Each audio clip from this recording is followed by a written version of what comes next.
3월 21일 수요일 오늘의 주요 뉴스입니다. 뉴욕 증시가 중국 경기 둔화 우려에 이어 기대치에 미달한 미국 주택지표 등의 영향으로 일제히 하락했습니다. 다만 장 막판 은행주를 중심으로 상승폭이 확대되며 전반적인 지수 낙폭은 줄었습니다. 유럽 증시가 중국과 미국 경제 하강 우려 등의 영향을 받아 하락세로 마감됐습니다. 영국과 프랑스, 독일 모두 1% 이상 하락하면서 투자 심리가 얼어붙었습니다. 국제유가는 사우디아라비아가 유가 안정화를 위해 노력하겠다고 밝히자 전거래일 대비 2달러 48센트 하락한 105달러 61센트로 장을 마감했습니다. 그리스가 13억 유로 규모의 국채 발행에 성공했습니다. 그리스는 3개월 만기 13억 유로 규모의 국채를 2.45% 금리에 발행했고 총 입찰 대금이 26억 9천만 유로에 달했습니다. 미국의 지난 2월 신규 주택 착공 건수가 전월 대비 소폭 감소한 가운데 건축 허가 건수는 40개월 만에 가장 큰 폭으로 오르며 엇갈린 모습을 나타냈습니다.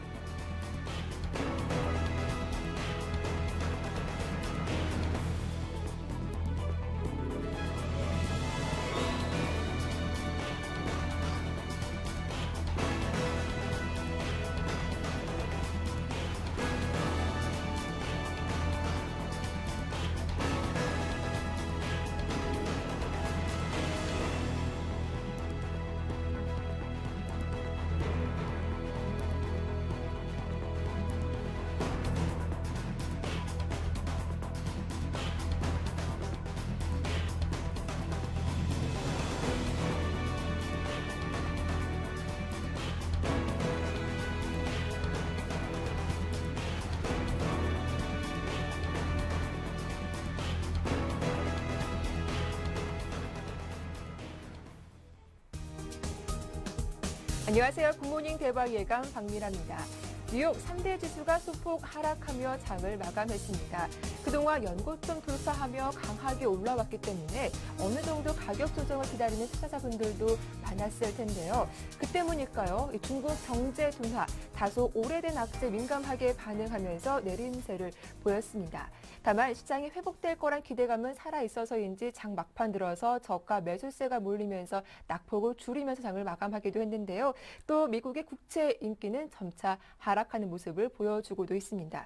자, 어떤 재료들이 호재와 악재로 작용했는지 지금부터 글로벌 재료들 자세하게 분석해 보겠습니다. 글로벌 핫이슈 오늘 순서는 인백스 투자자문의 이현민 본부장과 함께하겠습니다. 안녕하세요. 네, 안녕하십니까. 네, 3대 지수가 모두 하락으로 장을 마감했습니다. 재료들을 따져보면 주택과 관련된 지표가 다소 엇갈린 모습을 보여주기도 했고 또 중국의 경기 둔화 우려가 불거졌는데 다행스럽게 장 막판 들어서 은행주를 중심으로 좀 저가 매수세가 몰리면서 낙폭을 좀 많이 줄인 것 같아요. 그렇습니다. 네. 그나마 은행주들이 조금 힘을 내긴 했었는데요. 말씀하신 대로 이 BHB 빌리턴의 사장이 그 발언이 네. 중국 경기의 우려감 이런 부분이 유럽 증시뿐만 아니라 뉴욕 증시에도 좋지 않은 그런 흐름으로 나타났습니다. 오늘 주택 지표가 혼조세로 나온 것도 다우지수나 나스닥, S&P 500 지수에 좀 부담이 됐다라고 볼 수가 있겠는데요. 다우지수는 오늘 마이너스 0.52%, 13,170으로 마감을 했고요. 나스닥 지수도 0.14%가 하락한 3,074를 기록했습니다. S&P 500 지수는 0.3%가 내린 1,405포인트로 장을 마쳤습니다. 전반적으로 오늘 BH 빌리턴의 그 사장인 이안 애시비가 중국의 철광석 수요가 한 자릿수로 떨어질 수 있다라는 내용이 나오면서 중국의 경기 후퇴 이런 부분의 리스크가 상당히 경착륙으로 가는 것이 아니냐 이런 우려가 상당히 큰 하루였다라고 볼 수가 있겠습니다. 이런 흐름으로서 오늘 그 종목별로 좀 더 살펴드리면 애플은 0.81% 오르면서 좋은 흐름을 계속 이어갔습니다. 그다음에 뱅크 오브 아메리카는 2.94% 상승세, JP 모건도 0.84% 상승하면서 그나마 금융주의 흐름은 좋았습니다. 다만 이런 그 BH 빌리턴의 그 어떤 코멘트 이런 부분의 악재로 인해서 에너지주들의 움직임은 좀 좋지 않았는데요. 피바디 에너지가 5.38% 내렸고 알코아가 1.51% 내렸습니다. 또한 다우의 지난 4분기 좋은 흐름을 가져갔던 캐터필러도 2.6% 하락하는 등 오늘 종목별로 명암이 엇갈리는 뉴욕 증시의 하루였습니다. 네, 유럽 증시 역시도 전날에 이어서 하락세를 이어갔습니다. 특히 중국과 미국의 경기 둔화가 이어질 거다라는 우려가 발생하기도 했는데 1%대 좀 큰 폭의 조정 장세를 보여주기도 했네요. 그렇습니다. 네. 역시 미국 쪽에서는 주택 지표가 예상보다는 조금 미진하게 나왔고 그다음에 BH 빌리턴의 사장이 직접적으로 유럽 증시에서 이런 네. 코멘트를 냈다는 점, 이런 점이 유럽 증시의 하락을 조금 더 미 증시보다 좀 더 키운 그런 요인이라고 보겠습니다. 독일의 닥스 지수가 1.39% 내렸고요. 영국의 FTSE 지수도 1.17% 하락했습니다. 프랑스의 깍그 지수도 1.32% 하락을 했습니다. 역시 오늘 그리스와 스페인의 국채 입찰이 있었는데요. 무난하게 낙찰 금리가 나오면서 이런 점에 좋은 흐름도 나타났지만 중국의 경기 둔화 우려를 좀 씻지 못하는 그런 하루라고 보겠습니다. 네. 종목별로 좀 더 살펴드리면 독일에서는 지멘스가 1.3% 내렸는데요. 스코틀랜드 정유사인 엑스프로 홀딩스를 인수했다는 소식이 다소 자금난에 봉착할 수 있다. 이런 좀 우려가 나온 것으로 보이고요. 중국의 경기 둔화 우려로 인해서 자동차 업계도 비교적 좋지 않은 흐름이 나타났습니다. 독일 증시에서 다임러가 4.4% 내렸고요. 폭스바겐도 5.4% 내리는 등 중국의 경기 둔화로 자동차 수출에 먹구름이 좀 끼지 않을까, 이런 그 흐름이 주가에 크게 영향을 미쳤습니다. 영국에서는 BH 빌리턴이 4.1% 하락세, 리오틴토도 4.2%대의 4%대의 하락세가 고르게 나타났고요. HSBC 홀딩스도 2% 하락하는 등 금융지 흐름도 전반적으로 좀 좋지 않았습니다. 프랑스 증시에서도 푸조와 르노 6%와 3%의 하락세가 나타났고요. 그다음에 토탈도 1.6% 하락하면서 정유지의 흐름도 역시 좋지 않은 흐름이 나타났습니다. 네, 앞서도 말씀을 해주셨지만 이 세계 최대 광산업체죠. BHP 빌리턴이 이 중국의 철강석 수요가 정체될 것이라고 경고하면서 중국의 경제가 좀 둔화될 거란 우려가 불거지기도 했습니다. 좀 자세한 내용 들어볼게요. 그 BH 빌리턴의 이안 애쉬비 사장이 오늘 네. 이례적으로 그 인터뷰를 가졌는데요. 중국의 철광석 수요가 올해 지난해보다 낮아질 것이고 수요 증가량도 한 자릿수로 떨어질 수도 있다라고 경고 멘트를 날렸습니다. 이런 흐름으로써 유럽 증시에서 BH 빌리턴이 오늘 4%대의 낙폭을 키웠는데요. 역시 이런 부분은 현재 그 중국 정부가 발표하는 중국의 현재 경기 흐름, 이런 부분이 연착륙이 가능할 것이다라는 내용보다는 현재 JP 모건이나 그다음에 BH 빌리턴, 특히 오늘 코멘트는 중국과 그 무역 관계에 있어서 세계 최대 광산업계의 사장이 코멘트를 한 부분이라서 이런 점에 좀 크게 증시에 네거티브 이펙트가 있는 것으로 보입니다. 역시 20일 날 발표됐던 중국의 휘발유 가격 인상, 이런 부분도 다소 현재 악재가 좀 된 것으로 풀이할 수가 있겠습니다. 네, 어제 중국 정부가 국제 유가 상승분을 반영해서 에너지 가격을 올리면서 이 제조업 경기가 둔화될 거란 우려가 불거지기도 했는데요. 그렇다면 앞으로 중국 경기 논란 좀 어떻게 봐야 할까요? 그렇습니다. 공교롭게 엎친 데 덮친 격으로 휘발유 가격과 경유 가격을 올리게 되면 역시 소비자들의 부담이 늘어나는데요. 거기다 BH 빌리턴의 사장이 이런 부분에 또 경고성 멘트가 같이 융합이 되면서 좋지 않은 이런 부분에 현재 시너지 효과가 좀 더 증폭된 것으로 보입니다. 어제 그 중국 정부는 휘발유 가격을 6.4%, 그다음에 경유 가격을 7% 오르는 등 톤당 600위안을 인상을 시켰는데요. 승용차용 무연 휘발유의 가격을 리터당 8.33위안으로 현재 정한 것으로 보입니다. 이는 우리나라 원화로 환산하게 되면 약 1,479원 정도 수준이라고 볼 수가 있겠습니다.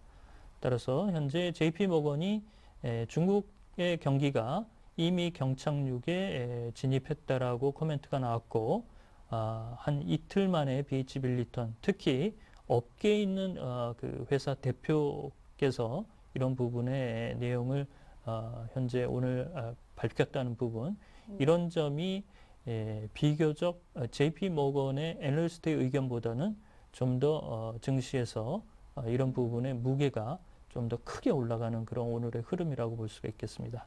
네, 이어서 미국의 경제 지표 이야기를 좀 해보겠습니다. 지난달 미국의 신규 주택 착공 건수가 예상보다 저조한 것으로 밝혀졌는데요. 다만 선행 지표격인 건축 허가 건수는 3년 4개월 만에 최고치를 기록하기도 했습니다. 주택 경기 회복세가 여전히 좀 불안정한 모습을 보여주는 것 같습니다. 어떻게 해석을 해볼 수 있을까요? 그렇습니다. 앵커께서 네. 잘 지적을 하셨는데요. 선행지수가 좋게 나오면 네, 동행지수는 이보다는 그 후에 더 좋게 나오는 것이 네, 대체로 일례적인 그런 흐름인데요. 오늘 나온 그 선행지표는 뭐 비교적 좋았습니다. 건축 허가 건수는 1월 대비 5.1%가 증가하면서 좋은 흐름이 나타났는데요. 반면에 2월 주택 착공 건수는 1.1% 하락하면서 비교적 예상치인 70만 건에 미달된 69만 8천 건으로 발표가 됐습니다. 그래서 전반적으로 보면 주택 착공 건수와 건축 허가 건수가 한 방향으로 현재 나타나지 않고 다른 방향으로 나타나고 있다는 점, 이런 점은 주택 경기의 회복이 여전히 기조적인 현재의 경제 지표로서의 수치가 나오지 않고 있다는 좀 답답함이 현재 녹아 있다라고 볼 수가 있겠습니다. 네. 이번 주 주택과 관련된 경기 지표가 상당히 많이 발표되면서 좀 이 지표에 주목을 해봐야 한다라고 주 초에 저희가 살펴보기도 했었는데요. 주택 경기 좀 지난해와 올해 비교한다면 어떻게 좀 달라졌습니까? 오늘 그 이례적으로 전미건설협회 회장인 루텐버그 회장이 한마디를 했습니다. 네.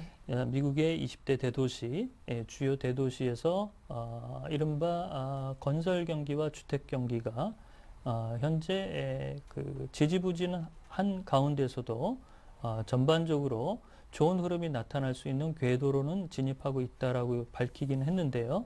뭐 희망적인 부분이긴 하지만 작년과 올해 이런 부분에서 좀 달라진 점은 일단 오바마 행정부가 압류주택이라든지 주택을 임대하거나 주택을 구입한 소비자들에게 리파이낸싱 그 프로그램을 현재 적극적으로 좀 주입을 하고 있고요.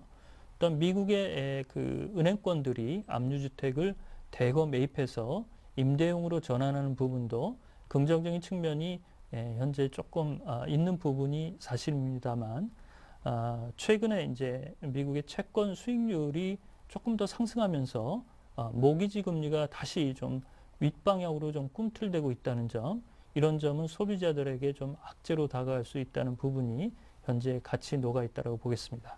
네, 다음 내용입니다. 미국에서는 버핏세가 또 큰 이슈가 되고 있는데요. 이 버핏세가 의회를 통과하더라도 그 규모가 11년간 무려 310억 달러에 그칠 것으로 추산이 되기도 했습니다. 하지만 그 실효성을 놓고 민주당과 공화당 사이 논란이 끊임없이 이어지고 있다고 하는데 어떤 내용인지 자세하게 좀 들어볼게요. 그렇습니다. 이제 네. 공화당은 공화당 후보를 내서 오바마 행정부와 올해 말쯤에 이제 대선에서 이를 맞붙게 네. 하는데요. 이제 공화당은 계속 지금 그 화살을 돌리는 것이 유가를 잡지 못하고 있고, 네. 그다음에 버핏세도 이게 뭐 뚜껑을 열어보니까 예상보다 세수 확충이 부족한 것이 아니냐, 이렇게 계속 이제 화살을 돌리고 있는데요. 현재 그 오늘 새벽에 발표된 내용으로는 공화당이 버핏세가 도입이 되더라도 10년 넘게 약 310억 달러에 그칠 것이다. 세수 확보가 미진한 것이 아니냐라고 얘기를 했는데요. 민주당은 그 수치가 계산에 좀 오류가 있는 것 같다. 310억은 충분히 넘길 수 있는 세수이기 때문에 이 수치를 가지고 적절하게 비교가 현재 되는 것으로 보기는 좀 힘들지 않겠느냐.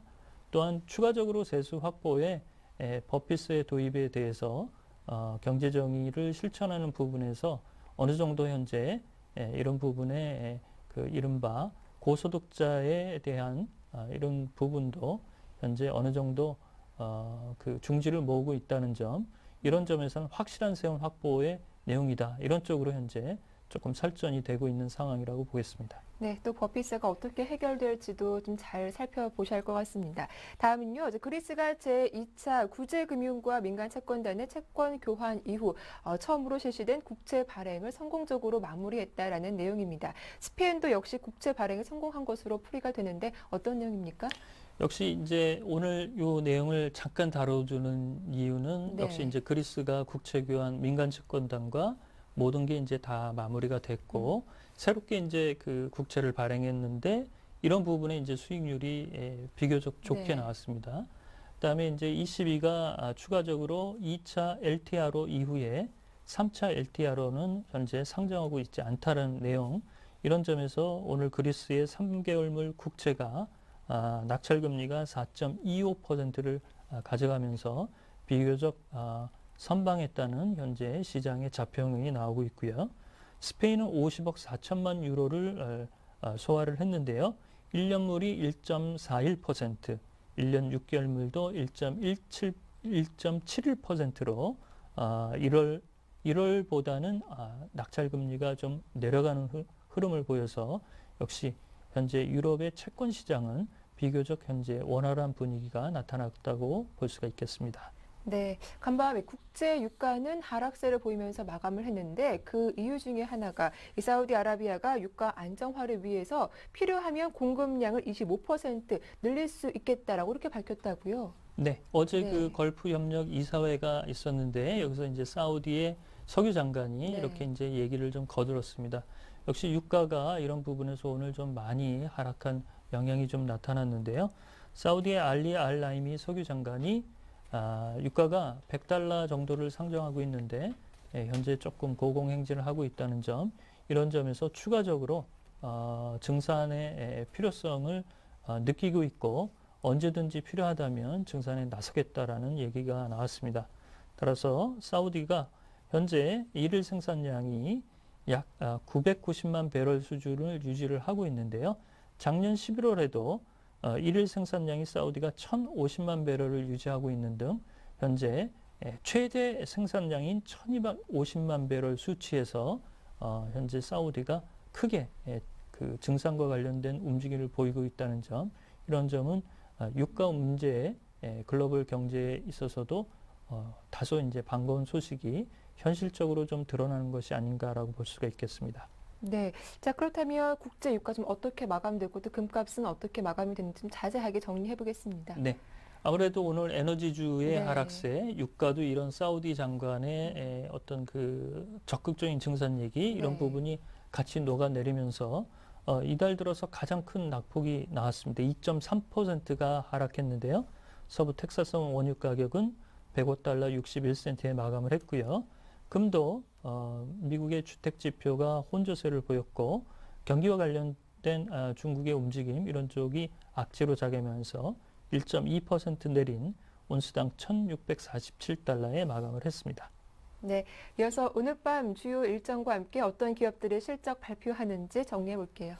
아무래도 이제 오늘 발표된 그 내용들은 세 가지를 말씀을 드릴 수가 있겠는데요. 주간 모기지 신청 지수가 현재 대기를 하고 있습니다. 지난주에는 2.4%가 현재 내린 것으로 나와 있고요. 2월의 기존 주택 매매 수치도 발표가 됩니다. 460만 건 정도로 현재 예상이 되고 있고, 주간 원유 재고는 지난번 발표됐던 부분은 175만 배럴 정도를 현재 상정하고 있는 상태입니다. 네, 말씀 잘 들었습니다. 지금까지 글로벌 하드슈 오늘 순서는 인백스 투자자문의 이현민 본부장과 함께했습니다. 도움 말씀 감사합니다.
네, 글로벌 마감 시황 살펴봤는데요. 또 그에 따른 오늘 국내 시장 전망도 함께 자세하게 들어보도록 하겠습니다. 신한 PWM 압구정센터의 박재민 PB팀장 만나볼게요. 안녕하세요. 예, 안녕하세요. 예, 이 주택 지표가 부진하게 발표되면서 미국 뉴욕 증시는 잠시 쉬어가는 하루였습니다. 여기에 중국 경기가 둔화될 거란 우려 또한 또 악재로 작용하게 됐는데 오늘 국내 증시에는 좀 어떤 영향을 미칠 수 있을까요? 예, 어제 증시 잠깐 언급을 드리자면은 삼성전자가 또 5일째 상승하는 정말 코스피 지수 강한 하지만 이제 삼성전자만 강한 강세장이 지속이 되고 있습니다. 게다가 외국인의 유동성이 확실히 줄어든 모습을 볼 수가 있겠는데요. 이 이유는 달러 강세로 인해서 외국인의 유동성이 약해지고 있고요.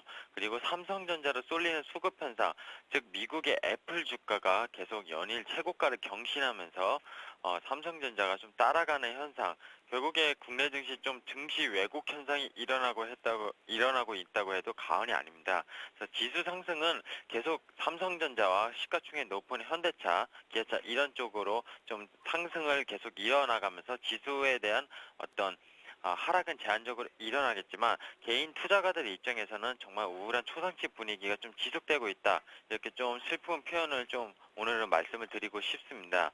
그래서 현재 시점에서 어떻게 보면 삼성전자 그러면 사겠냐 이렇게 물어본다면 사기에는 정말 부담스럽다. 일단 직설적으로 좀 말씀을 드리고 싶고요. 트레이딩 입장에서는 몰라도 추격 매수에서 홀딩하기엔 가격적인 면에서 분명히 부담스러운 건 사실입니다. 그리고 지금 현재 삼성전자가 오르다 보니 다른 대형주도 맥을 못 쓰고 있는 코스피 현상이 계속 발생하고 있는데 증시 체감지수 더욱 떨어지고 있는데 사실 제가 느끼기에도 1800선 그때의 증시 지금 지수대랑 다를 바가 없다 이렇게 느끼고 있고요. 대형주도 월봉 차트 보면 오히려 더 떨어져 있다 이렇게 좀 판단될 정도인데 금일 시장도 경기 우려 결국에 미국과 특히 중국의 경기 우려의 조정 압력이 예상되는 오늘 시장을 좀 예측할 수 있겠습니다. 네, 삼성전자 강세로 좀 증시 왜곡 현상이 일어나고 있다라고 하셨는데요. 그렇다면 오늘 좀 뉴욕 증시 영향을 받아서 국내 증시도 조금 약세로 출발할 가능성이 있다라고 보시는 건가요?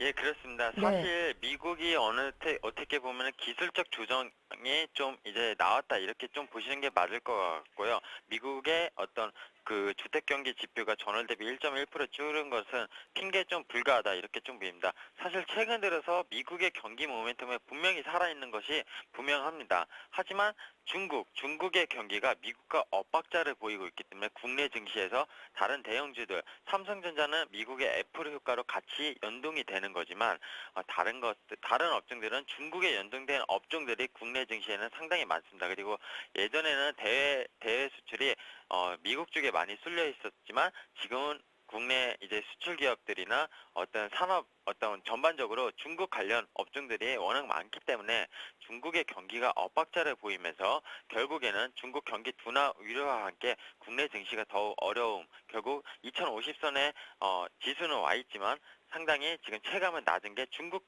상해 종합 지수도 지금 2,500선도 회복을 못하고 있습니다. 그렇기 때문에 지금 국내 증시에서 국내 개인 투자가들이 좀 더 이제 체감이 이제 상당히 안 좋다 이렇게 좀 계속 말씀을 드리는 거고요. 그리고 고유가 현상이 지속이 되고 있습니다.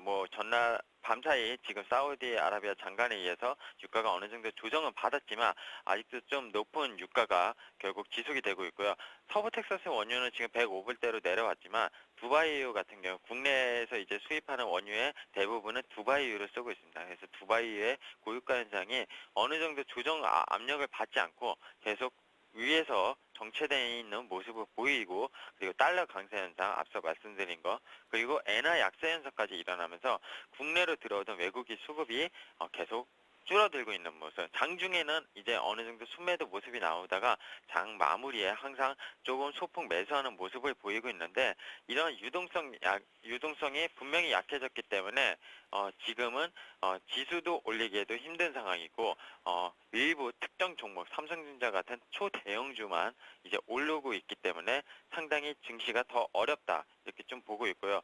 그나마 이제 중국 관련 부정적 뉴스들이 계속 나오고 있는 상황에서도 영업이익이 상향 조정되는 업종과 종목들이 있는데 보시면 화장품 업종 그리고 약간 내수 유통주 정부 규제에 대한 주가는 이미 많이 반영이 됐다고 이제 보면서 바닥에서 일어날 때다. 이러면서 영업이익이 상향 조정되는 종목들이 있습니다. 그리고 금융주, 미국의 금융주들이 최근에 좀 많이 올랐는데 뱅크 오브 아메리카 같은 경우에도 단기적으로 일주일당 20% 가까이 올라왔다가 지금 조정을 좀 받는 모습인데 이것은 미국의 스트레스 테스트, 은행들의 스트레스 테스트가 거의 대부분 은행들이 통과하면서 국내 금융주들도 결국 그리스 위기가 완화되면서 금융주들에 대한 어떤 그동안의 행보 속에서 모멘텀이 작용할 수 있는 그런 입장에서 본다면은 금융주도 좀 저가 매수 차원에서 노리시는 것이 좀 맞을 것으로 보이고요. 결국에는 이렇습니다. 기관 환매가 많이 일어나는 업종은 지금 매매를 하지 않는 것이 맞고요. 외국인이 주도하는 시장도 아니기 때문에 결국에는 수급장입니다. 그래서 투신이나 연기금들이 대형주보다는 지금 소형주 쪽으로 좀 수급이 많이 쏠리고 있는 상황이기 때문에 역시 개인 투자가 분들께서도 소형주 쪽으로 눈을 돌리셔서 매매를 하고 그게 맞지 않는다고 판단하시는 개인 투자가 분들은 시장을 관망하는 자세가 역시 필요하겠다. 이렇게 좀 말씀을 드리겠습니다. 네, 이제는 중소형주에 눈을 돌려봐야겠다라는 오늘 국내 증시 전망까지 잘 들어봤습니다. 지금까지 신한 PWM 압구정센터의 박재민 PB팀장과 함께했습니다. 도움 말씀 고맙습니다. 네, 감사합니다. 네, 이어서 국내 경제 뉴스들 정리해 보겠습니다.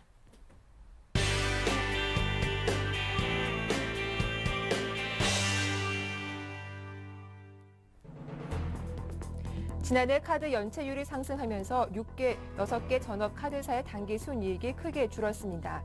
이들 카드사의 순이익은 1조 3천억 원으로 2010년에 비해 52% 감소했습니다. 최근 엔화가 캐리 트레이드로 통화로 다시 뜨고 있습니다. 일본 중앙은행이 엔화 절상을 막기 위해 꾸준히 엔화를 풀면서 엔화 약세에 대한 기대가 커졌기 때문입니다. 다음 달부터 SK텔레콤 통신망을 이용하는 가상 이동통신망 서비스에 가입할 때 휴대전화 번호를 바꾸지 않아도 됩니다. 또 LG U+망을 이용한 MVNO 서비스도 이달부터 시작돼 이동통신 요금 인하 경쟁이 본격화될지 주목되고 있습니다. 새로 지은 서울 도심과 여의도 일대 프라임급 오피스 빌딩 6곳의 사무실 절반 정도가 비어있는 것으로 나타났습니다. 경기 침체가 길어지고 있는 데다 공급 과잉까지 겹치면서 입주할 기업을 찾지 못한 탓으로 보입니다. 네, 이슈앤이슈 오늘 순서는 서울경제신문 생활산업부의 조성진 기자와 함께하겠습니다. 안녕하세요. 네, 안녕하세요. 네, 지난해 신용카드사 순이익이 반토막이 났습니다. 카드 연체율이 상승하면서 6개 전업 카드사의 단기 순이익이 크게 줄어든 것으로 보이는데 어떤 내용인지 자세하게 전해주시죠. 네, 지난해 그 신용카드사들의 순이익이 전년보다 크게 나빠진 것으로 나타났습니다.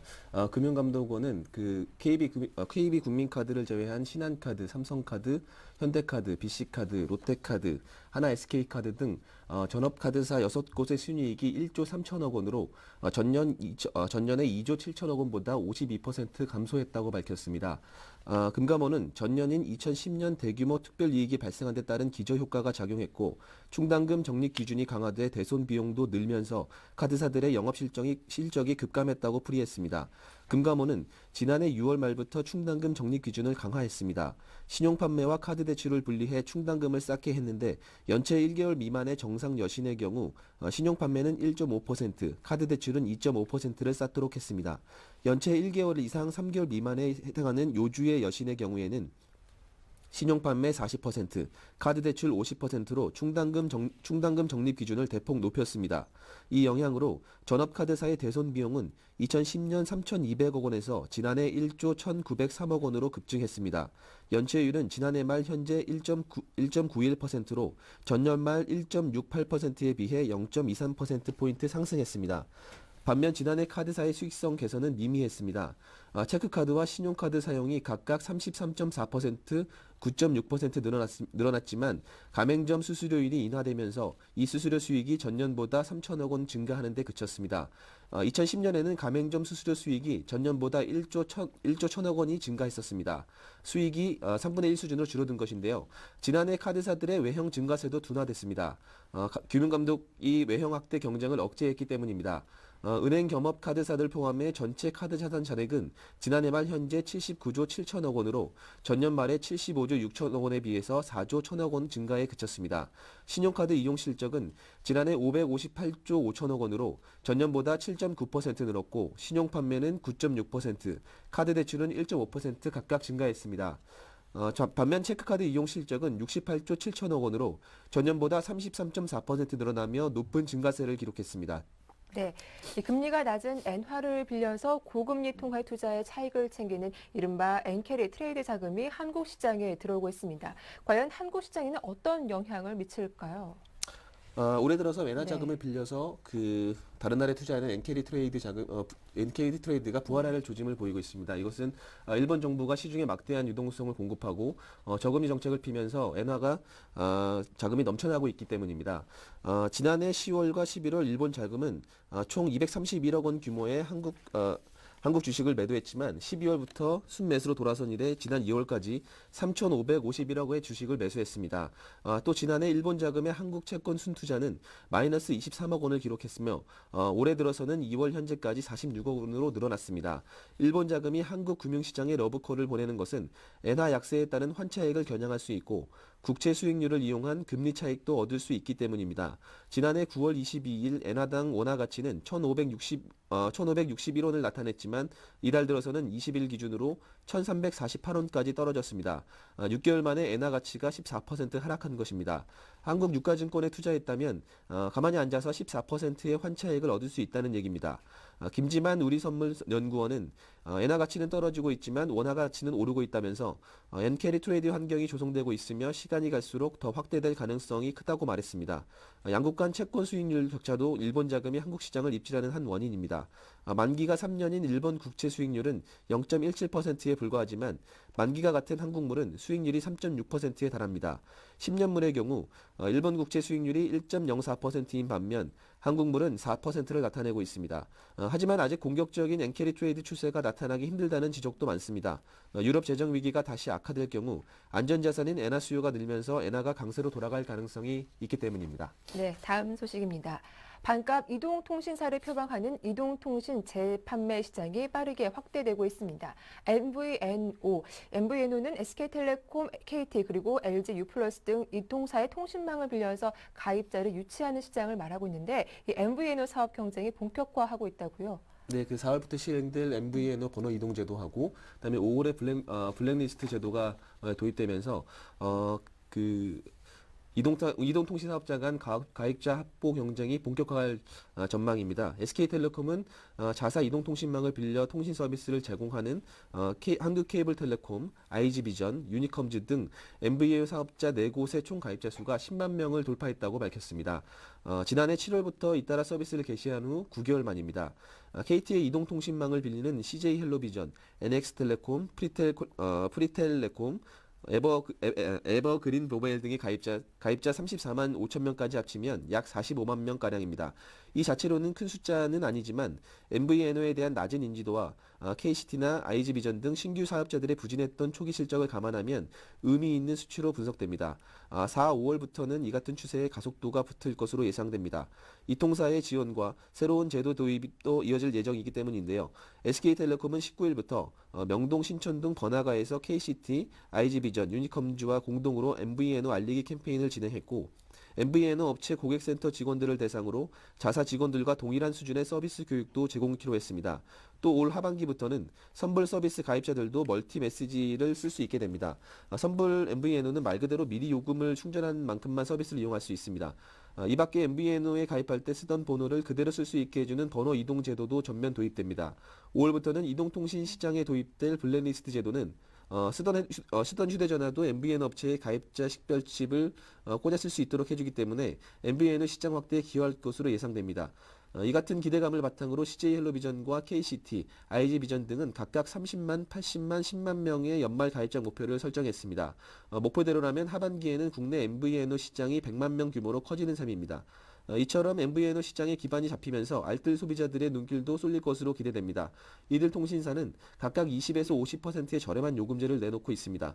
다만 선택할 수 있는 휴대전화 모델이 한정돼 있는 만큼 한정돼 있고 또 해외 자동 로밍이 안 된다는 점에서 좀 아쉬운 부분도 있습니다. 네, 마지막 소식입니다. 최근 새로 지어진 서울 도심과 여의도 일대 프라임급 오피스 빌딩을 자주 찾아볼 수가 있는데요. 그런데 그 안을 들여다보면 입주 기업을 찾지 못하고 텅 비어 있는 상태라고요. 네, 2010년 이후에 1, 2년 새 그 서울 도심에 지어진 그 프라임급 오피스 빌딩의 지난해 공실률이 42.6%에 달했습니다. 오피스 임대업계에는 연면적 6만 6천 평방미터 이상의 빌딩을 프라임급으로 분류하는데요. 2010년 이후 서울에는 중구와 종로구 등 도심권의 스테이트 남산타워와 파워에비뉴, 미래에셋센터원, 시그니처 타워, 트림트리 타워 등이 신축됐고 여의도권에는 서울국제금융센터 등 대형 오피스 빌딩이 잇따라 들어섰습니다. 이 가운데 대림산업이 해외 사업 인력을 대폭 강화하면서 두 개 동 전체를 임대한 종로구 중학동 트윈트리 타워를 제외하고는 모두 공실률에 시달리고 있는 것으로 파악됐습니다. 특히 스테이트 타워와 시그니처 타워는 공실률이 각각 82%와 86%에 달해서 사실상 불 꺼진 건물이나 다름없습니다. 페인 에비뉴의 경우 두 개 동 가운데 A동을 SK건설이 통째로 임대하면서 공실률이 없지만 B동은 절반 이상이 비어 있습니다. 미래에셋센터원은 미래에셋 계열사들이 대거 입주했음에도 아직 30% 정도가 공실 상태입니다. 반면 지난해 10월 입주가 시작된 IFC의 경우 외국계 기업이 속속 둥지를 틀면서 최근 공실률이 10% 초반까지 감소했습니다. 네, 말씀 잘 들었습니다. 지금까지 이슈앤이슈 오늘 순서는 서울경제신문 생활산업부의 조성진 기자와 함께했습니다. 도움 말씀 감사합니다. 네, 감사합니다. 이어서 이슈앤진단이 이어집니다.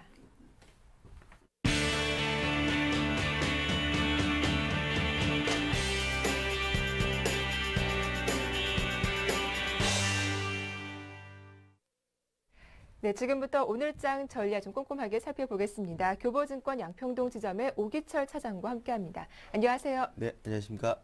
예, 어제 먼저 코스피 시장 정리부터 해볼 텐데 코스피 지수가 좀 약세로 마감을 했습니다. 이 기관과 프로그램 매도가 좀 부담스러웠던 것 같은데 어떻게 마감됐는지 정리해 볼게요. 예, 어제 전일 코스피 지수는 하루 만에 다시 하락 마감을 했습니다. 다행히 이제 외국인들이 막판에 이제 순매수로 돌아서면서 좀 낙폭을 줄이면서 좀 마감을 했는데요.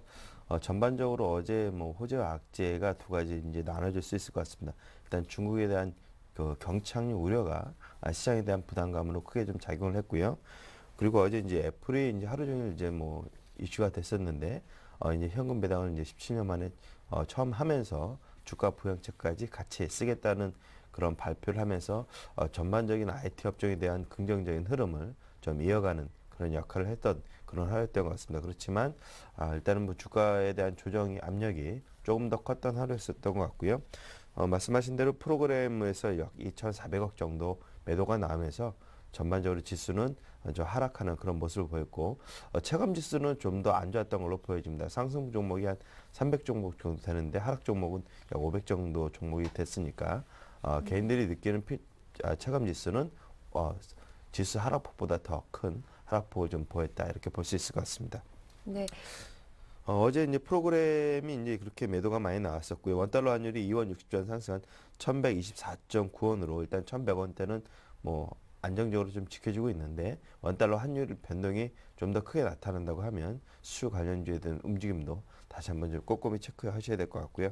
코스닥 지수도 어제 이제 4% 하락하면서 535포인트로 마감이 됐습니다. 어제도 그 수급 동향을 보게 되면 코스피 시장에서는 개인들이 약 1,700억 정도 매수, 코스닥 시장에서는 개인들이 약 560억 정도 매수하면서 어제는 대부분 코스피와 코스닥에서 개인들 정도만 매수 가담하는 그런 모습을 보였던 하루였습니다. 예, 어제 장에서도 삼성전자가 또 장주 신고가를 경신하게 됐는데 이 삼성전자 신고가 경신 소식은 더 이상 놀랄 재료가 아닌 것 같습니다. 이렇게 애플과 커플링 현상 보여주고 있는데 강세 업종들 특징주도 한번 정리해 보죠.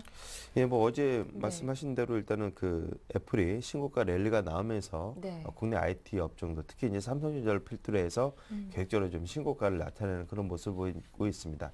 어제 LG 디스플레이라든가 삼성전기, 삼성전자 이런 그 애플의 이제 그 협력 업체들, 수혜 업체들이 좋은 흐름을 나타냈는데요.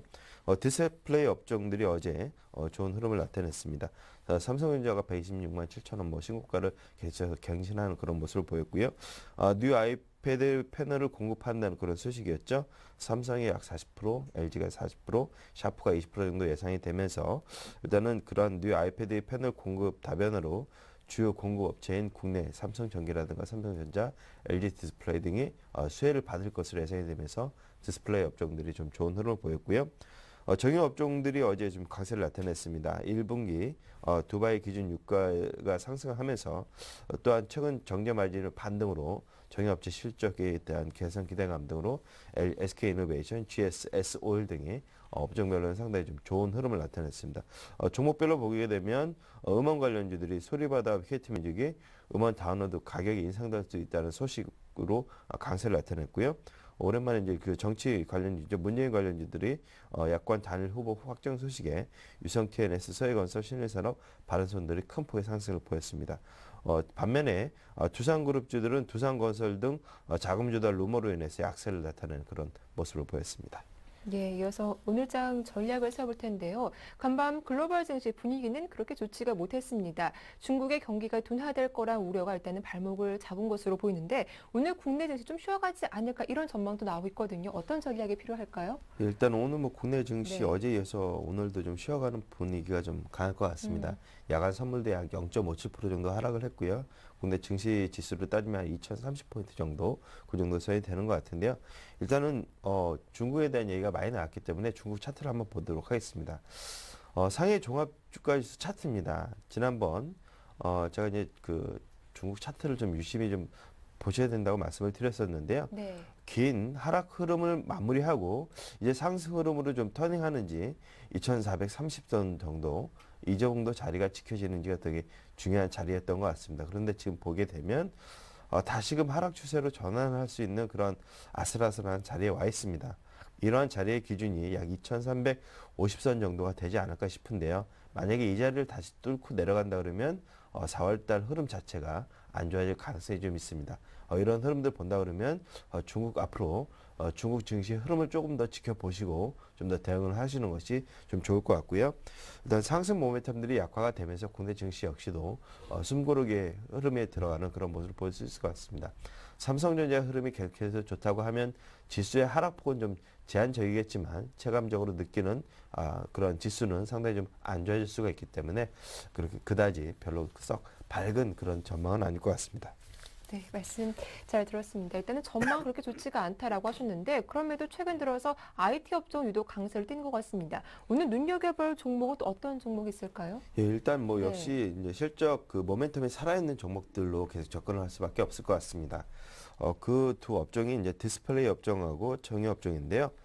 그동안 이제 디스플레이 업종들 같은 경우는 삼성전자를 필두로 해서 계속적으로 좋은 흐름이 나타냈었는데 올해 이제 디스플레이 업종들이 좀 좋은 흐름을 2분기부터 실적 모멘텀이 계속적으로 좀 나타낼 것이라고 보고 있습니다. LCD 패널 가격 등이 일단은 가격 하향 안정화에 들어갔고요. 일단은 지금 4월부터 모니터와 TV의 소폭 가격 인상이 전망돼서 2분기 패널 가격이 소폭 상승할 거라는 전망들도 지금 나와주고 있습니다. 이런 상황이라 본다고 하면 그동안 좀 주가 흐름은 좋았지만 계획적으로 상승 모멘텀이 부여될 수 있는 삼성전기 정도가 디스플레이에서 최선호 업종으로 좀 꼽히고 있는 상황이고요. 그다음에 이제 그 정유 업종들을 한번 보겠습니다. SK이노베이션 한번 차트를 한번 보시겠는데요. 정제 마진이 계속적으로 좀 좋아질 거로 보여지고 지난 4분기에 이어서 1분기 SK이노베이션 같은 게 약 7천억 정도 영업이익을 거둘 걸로 보여지고 있습니다. 상당히 좋은 흐름을 이어갈 것 같은데요. 일단 이러한 흐름들이 앞으로도 계속적으로 이어갈 것 같고 차트상으로 한번 보시게 되면 작년 이제 10월 말 외국인들이 가장 많이 들어왔었던 이 가격대가 17만 원이라는 자리입니다. 그리고 12월 달에도 들어왔던 자리가 17만 원 자리였었고요. 올해 2월 달에도 가장 많이 들어왔던 자리가 17만 원 자리였는데 이제 그 하단 부분 17만 원 초반대에 위치하고 있습니다. 그렇다면 외국인들의 수급상으로도 이 자리는 크게 밀려서는 안 되는 자리를 보여지고요. 그렇다면 이 자리를 비롯해서 일단 반등의 구간으로 접어들 가능성이 있다. 이렇게 보실 수 있을 것 같습니다. 이러한 상황으로 본다 그러면 업종별로는 디스플레이 업종과 정유 업종을 조금 더 눈여겨보시고 대응을 하시는 것이 좀 좋지 않나 이렇게 판단이 됩니다. 예, 오늘 눈여겨볼 만한 업종은 디스플레이 업종과 정유 업종 중에서 삼성전기와 SK이노베이션 좀 괜찮겠다라는 의견 잘 들어봤습니다. 지금까지 교보증권 양평동 지점의 오기철 차장과 함께했습니다. 수고 많으셨습니다. 네, 감사합니다. 네, 굿모닝 대박 예감 1부 순서는 여기서 마치겠습니다. 저희는 잠시 후 2부로 다시 돌아올게요. 고맙습니다.